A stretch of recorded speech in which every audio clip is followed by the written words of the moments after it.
అందరికీ నమస్కారం. కథ పేరు కార్తికేయ వెడ్స్ శ్రీవల్లి. మొదటి భాగం. స్లాబ్తో ఉన్న చిన్న అందమైన ఇల్లు. ఇంటి చుట్టూ ఉన్న కాంపౌండ్ వాల్కు ఉన్న పెద్ద నల్లని గేట్. ఇంటి ముందు ఒకవైపు చిన్న గార్డెన్ దగ్గరే ఉన్న తులసి కోట. ఇంకోవైపు బైక్, స్కూటీ పెట్టడానికి ప్లేస్. గుమ్మం ముందు అందమైన ముగ్గు. ఇక ఇంట్లోకి వెళ్తే శ్రీ అంటూ ఒకవైపు వంట చేస్తూనే ఇంకోవైపు కూతురిని నిద్రలేపాలని అరిచింది శ్రీవల్లి తల్లి అయిన లక్ష్మి. అబ్బా, ఏంటి లక్ష్మి నువ్వు?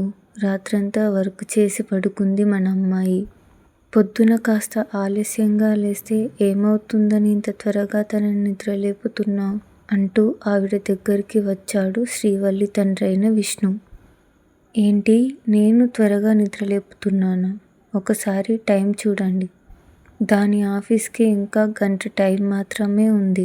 ఇప్పుడు లేవకపోతే ఎప్పుడు ఆఫీస్కి వెళ్తుంది అని అంది లక్ష్మి. అయితే మాత్రం అలా అరవాలా? పిల్లలని మెల్లిగా నిద్రలేపాలి, నీలా అరవకూడదు అని అన్నాడు విష్ణు. అవును, మొన్నే బారసాల చేశాం కదా అని వెటకారంగా అని. వంట కూడా అయిపోయింది. తమరి కూతురు లేస్తే రెడీ అయి వెళ్ళడమే ఉంది ఇక అని తెప్పింది ఆవిడ.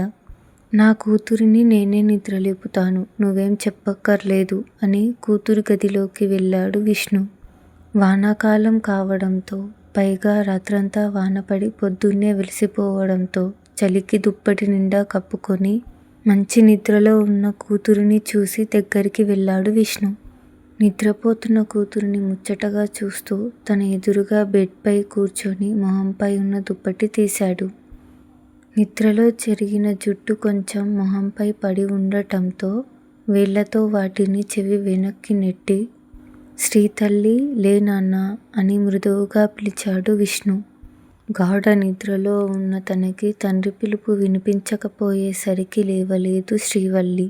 శ్రీ బంగారం అంటూ చిన్నగా కదిపాడు. ఏంటి నాన్న అంటూ కళ్ళు తెరవకుండానే మత్తుగా పలికింది శ్రీవల్లి. నీకు ఆఫీస్ టైం అవుతుంది బంగారం, ఇప్పటికే లేట్ అయింది. మళ్ళీ టైం అయిందని హడావిడిగా తినకుండా వెళ్తావు. కాస్త త్వరగా లేచి ఫ్రెష్ అయి వచ్చావనుకో, తిని వెళ్ళొచ్చు. లే నాన్న అని కూతుర్ని గారం చేస్తూ నిద్రలేపుతున్నాడు విష్ణు.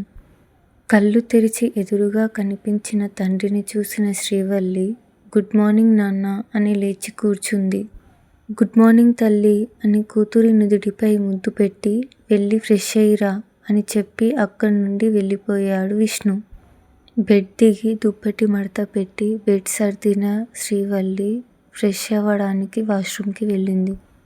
డోర్ దగ్గరికి వేసి కిచెన్లోకి వెళ్ళిన విష్ణు, శ్రీ ఫ్రెష్ అవ్వడానికి వెళ్ళింది. తన కోసం అల్లం కొంచెం ఎక్కువ వేసి టీ చేయి లక్ష్మి అని చెప్పాడు భార్యకి.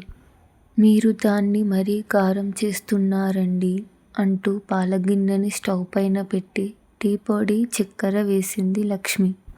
విష్ణు చిన్నగా నవ్వుతూ, నువ్వెందుకు ఎప్పుడు శ్రీని ఏదో ఒకటి అంటూనే ఉంటావు మరి అని నేను అడిగితే అంటూ అల్లం ముక్కను దంచి అందులో వేశాడు.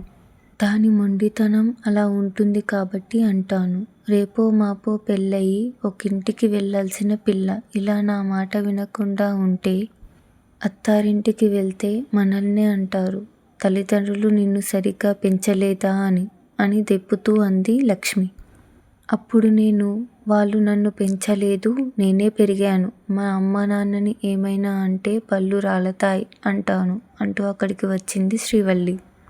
చూడ్డానికి ఇది లక్షణంగా ఉంటుంది కానీ రాక్షసిరా నాయనా, దీన్ని ఎవరు పెళ్లి చేసుకుంటారో కానీ అతనికి రోజు చుక్కలు చూపిస్తుంది అనుకోకుండా ఉండలేకపోయింది లక్ష్మి.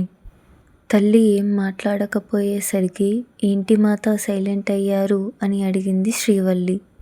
నీతో నేను వాదించలేనని అర్థమై మౌనంగా ఉన్నాను.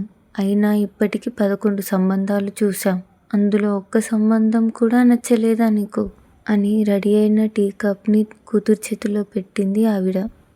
లేదు, అసలు నాకు పెళ్ళి ఆలోచనే లేదు. కానీ నీ పోరు భరించలేక వచ్చేవాడి ముందు దిష్టి బొమ్మలా కూర్చోవాల్సి వస్తుంది ఇక నా వల్ల కాదమ్మా, అందుకే పెళ్లి సంబంధాలు చూడడం మానేయండి అంటూ ఒకవైపు తల్లికి చెప్పాల్సింది చెప్తూనే మరోవైపు టీ తాగేసి నాకు ఆఫీస్కి టైం అవుతుంది, నేను వెళ్తున్నా అని చెప్పి హాల్లోకి వచ్చి అక్కడే ఒక సైడ్కి ఉన్న ఫోటో ముందు నిలబడి దండం పెట్టుకుంది శ్రీవల్లి. రోజూ పొద్దున శ్రీవల్లి చేసే పని స్నానం చేసి రాగానే దేవుడికి దండం పెట్టి బయటికి వెళ్లే ముందు ఫోటోలో ఉన్న తన అక్కకి దండం పెట్టడం. కళ్ళు తెరిచి ఫోటో వైపు చూస్తూ లవ్ యూ అక్క అని మనసులో అనుకొని అక్కడి నుండి వెళ్ళి సోఫాలో పెట్టిన హ్యాండ్ బ్యాగ్ తీసుకుంది తను. తల్లి లంచ్ బాక్స్ అని విష్ణు తెచ్చి ఇచ్చాడు. కొనసాగుతుంది.